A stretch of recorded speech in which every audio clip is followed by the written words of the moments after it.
দর্শক, আপনাদের স্বাগত জানাচ্ছি মৃত্তিকা জীবন ও প্রকৃতি চ্যানেল থেকে। আজকে আমরা আপনাদের দেখাতে যাচ্ছি আমেরিকান সরকারের সহযোগিতায় ক্লাইমেট স্মার্ট এগ্রিকালচার প্রযুক্তি প্রদর্শনী প্লট।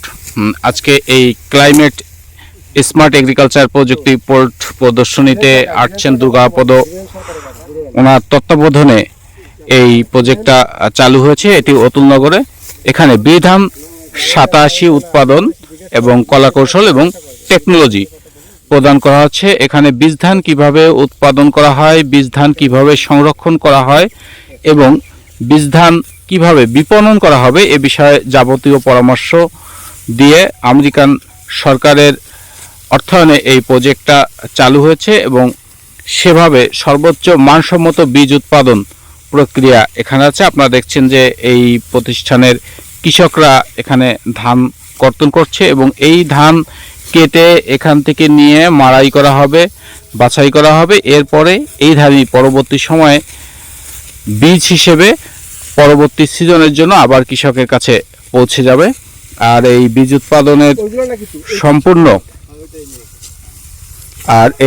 উৎপাদনের সম্পূর্ণ কাজটি করে যাচ্ছে হচ্ছে USAID এর আমেরিকার জনগণের পক্ষ থেকে এবং তমাল এগ্রো বীজ উৎপাদন কোম্পানি এই কর্মযোগ্যটা করছে তাদের নিজস্ব প্রতিষ্ঠানে।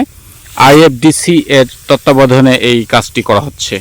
আপনারা এখানে একটি সাইনবোর্ড দেখছেন যেখানে লেখা আছে ক্লাইমেট স্মার্ট এগ্রিকালচার প্রযুক্তি প্রদর্শনী প্লট। কৃষকের নাম শাহিন আচ্ছান তমাল ও শামীম আচ্ছান টুটুল, অতুলনগর, উপজেলা নাজিরপুর, জেলা পিরোজপুর। জমির পরিমাণ 250 শতাংশ। ফসলের নাম হচ্ছে ধান এবং জাত হচ্ছে বিধান 87, একটি উচ্চ ফলনশীল জাত।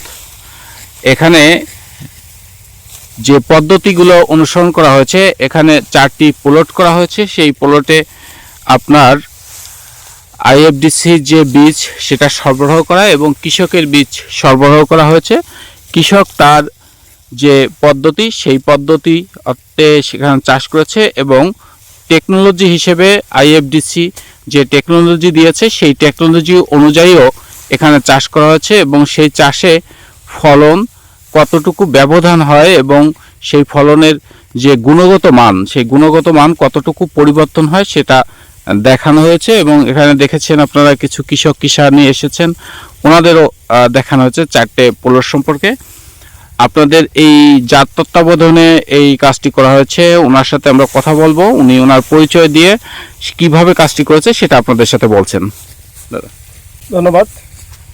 আসলে আমরা এখানে এই প্রজেক্টটা বাস্তবায়ন করছি ক্লাইমেট স্মার্ট এগ্রিকালচার অ্যাক্টিভিটি। তো এই জায়গাটা আমরা মূলত নির্ধারণ করেছি বীজ উৎপাদনের জন্য মেগা ডেমো হিসাবে আমরা করছি। জাত সিলেকশন করছে হচ্ছে বিধান 87।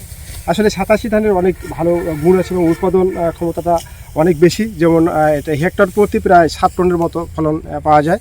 এই ধানটা কিন্তু আসলে BR 11 এবং বিধান 49 এই দুটো জাত থেকে ইমপ্রুভ করে এই জাতটা উদ্ভাবন করা হয়েছে।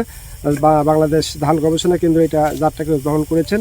তো এইটা কিন্তু বিধান 11 BR 11 যে ধানটা এর থেকে প্রায় 18 দিন কম সময় এটা পেকে যায়। আবার 49 যে ধানটা আছে ওটা থেকে কিন্তু এটা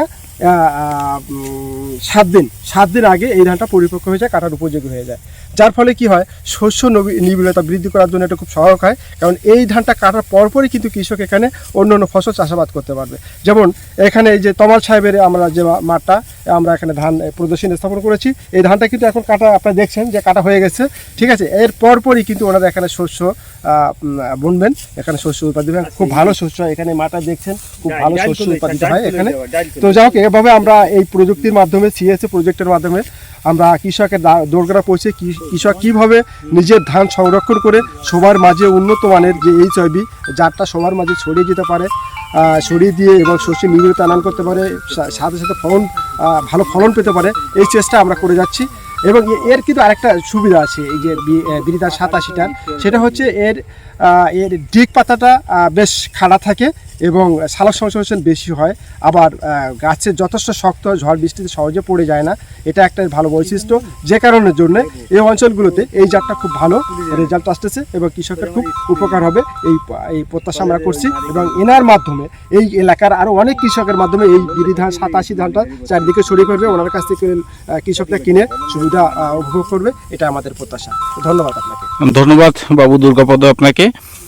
আপনারা দেখছেন এখনো কৃষক ধান কাটছে। উনি যেটা বললেন, এই ধানের প্রধান বৈশিষ্ট্য হচ্ছে এর জীবনকাল কম, এবং জীবনকাল কম হতে পরবর্তী পর্যায়ে যে ফসল, সেই ফসল সঠিক সময় দেওয়া যায়। দ্বিতীয় বৈশিষ্ট্য হচ্ছে এটার ফলন এই মৌসুমে, আমন মৌসুমে সর্বোচ্চ ফলন দেওয়া যে কয়েকটি ধানের জাত আছে তার একটি, এবং এটা অত্যন্ত ভালো হচ্ছে শক্ত, যার কারণে সামান্য ঝড় বৃষ্টিতে এটি পড়ে যাওয়ার সম্ভাবনা কম থাকে। যেহেতু পড়ে যাওয়ার সম্ভাবনা কম, তাই এর ফলনটা মানুষের ঘরে নিতে খুব সহজ হয়। আপনাদের যদি কারো ধানের বীজ লাগে, অবশ্যই আপনারা সেজন্য এখানে যোগাযোগ করতে পারেন। আমরা এখান থেকে মোট কতটুকু ফলন হয় সেই জিনিসটা আমরা দেখব। আপনারা দেখছেন যে লাল ফিতা দিয়ে একটি জায়গা পরিমাপ করা হয়েছে এবং এখান থেকে ধান সংগ্রহ করা হচ্ছে, এবং এই ধানের কতটুকু ওজন হয় সেটি দেখা হবে। ধন্যবাদ। আপনারা যারা ভিডিও দেখছেন অবশ্যই আমাদের চ্যানেলটি সাবস্ক্রাইব করবেন এবং সাথে সাথে আমাদের চ্যানেলটি অন্যদের দেখার ব্যবস্থা করে দেবেন। পরবর্তীতে আবার দেখা হবে অন্য কোনো ভিডিও নিয়ে। সে পর্যন্ত আপনারা সবাই সুস্থ থাকবেন, ভালো থাকবেন।